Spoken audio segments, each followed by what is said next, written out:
So the first thing that we had to consider when taking Terraria to touch devices is, number one, really maintaining the Terraria experience, being true to the PC version of the game, being true to the console version, making sure that the art and the aesthetic really held true and that we're hitting the core pillars of the game, digging, fighting, exploring, building. But at the same time, making sure that it really feels like it's designed for touch, that it's a native experience, that we're not compromising either the game or the conventions of the platform. That people coming to the platform, with other games they've experienced, it's going to fit right in. It's going to be intuitive. So to that end, some of the familiar conventions like touch to zoom are in there. We spent a lot of time making sure that looks good. You can switch items simply by touching the slots in the item selection bar.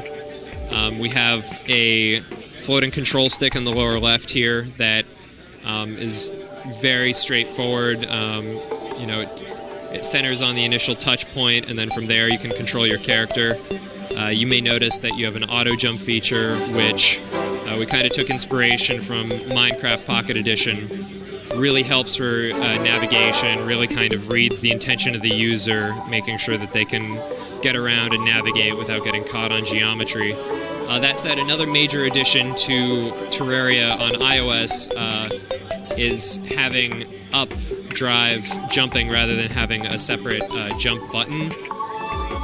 Ultimately, we just really need all of the help we can give the player in terms of freeing up their other hand for major actions and combat and item switching and manipulating the world. So we wanted to let them drive most of the character movement completely from their left hand. And to that end, it feels pretty natural. You get used to it almost immediately. It feels really good with accessories like rocket boots or double jump items, things like that. So in continuing our effort to make it feel native to touch devices, a lot of the actions in the game you can perform, directly through touch. You can select an axe, you can, touch a tile and immediately begin interacting the world in a meaningful way. And that goes for everything from chopping to mining and digging to combat to a lot of the objects in the game, like NPCs, chests, doors, all those kinds of things you can directly touch to open them as you might expect. So that actually really opens up the game, we feel, to a younger audience, a more casual audience. As soon as we put this game in the hands of young and casual players, we find that they immediately just try to manipulate the world directly, and we wanted to make sure we could really support that.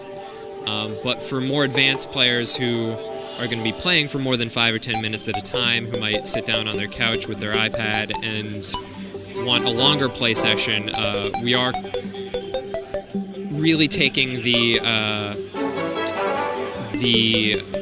twin stick approach that we kind of pioneered on the console version of the game, the auto cursor mode, and bringing that to the touch version of the game. So you can see in the lower right, there's kind of a flickering UI icon. That's a bug at the moment, but what that is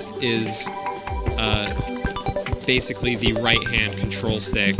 I can engage automatic digging, simply by pressing and holding in a direction. I can dig down. It feels really, really good. I can do the same for chopping down trees. And this makes the longer-term play experiences a lot more sustainable. I don't have to constantly be touching different areas of the screen. I can just kind of sit back and relax and, get around. But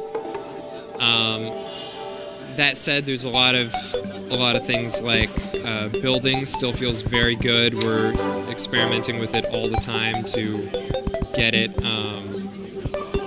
get the feedback and animation and particle effects really help the user for for those kinds of actions. A little worried it's getting night, so I want to make sure I have some shelter here.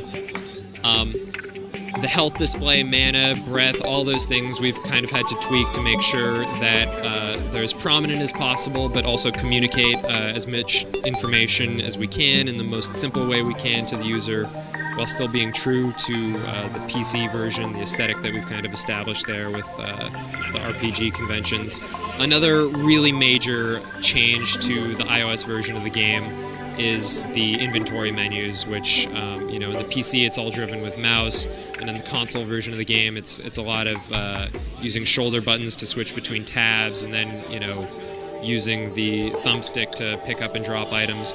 We wanted to make sure that this feels really good with native touch, and to that end we've, you know, implemented very straightforward touch and drag mechanics. You can pull items around, rearrange them pretty easily. You can scroll your inventory up and down. You have your paper doll avatar that you can equip item and accessories. We have the crafting system, and this is all still underway. We're doing a lot of visual refinements. We're really tweaking and taking our time to make sure that it's going to be highly usable. But we've split up into categories. You know, you have recipes that are both available immediately for crafting or available in the future. You can find out their ingredients. You can see how to craft them. It's pretty straightforward. You can switch between tabs. If I had a vendor or chest open, there'd be a tab for that as well. This multi-button you see at the bottom would be for buying or selling or depositing items into a chest. It works surprisingly well. It's given that it's a mouse and keyboard experience initially. You know, we're really trying to make sure that it feels right at home on touch devices, and that you know, everything is as visually driven as possible, just so we don't have to walk the player through a long tutorial if they don't want. They can just immediately pick up the game, get started, and have a pretty good understanding of what they're doing. We haven't announced a formal release date, but it is going to be late summer, early fall, probably in the August-September timeframe. Really our biggest priority is to make sure that it doesn't suck, that it meets the expectations of the community.